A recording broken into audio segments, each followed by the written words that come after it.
Mithilanchal music present.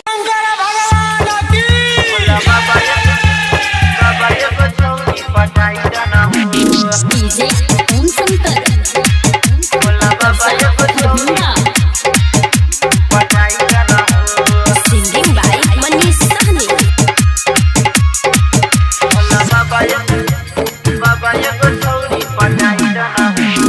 केकरो से नजर मिलाई दना हो, केकरो से नजर मिलाई दना हो। भोला बाबा हो, भोला बाबा एगो छौरी पटाई दना हो। भोला बाबा एगो छौरी पटाई दना हो। केकरो से नजर मिलाई दना हो, केकरो से नजर मिलाई दना हो। भोला बाबा हो, भोला बाबा एगो लवर बनाई दना हो। भोला बाबा एगो लवर बनाई दना हो।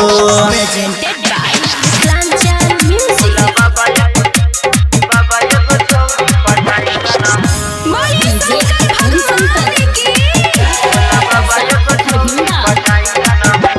सुल्तानगंज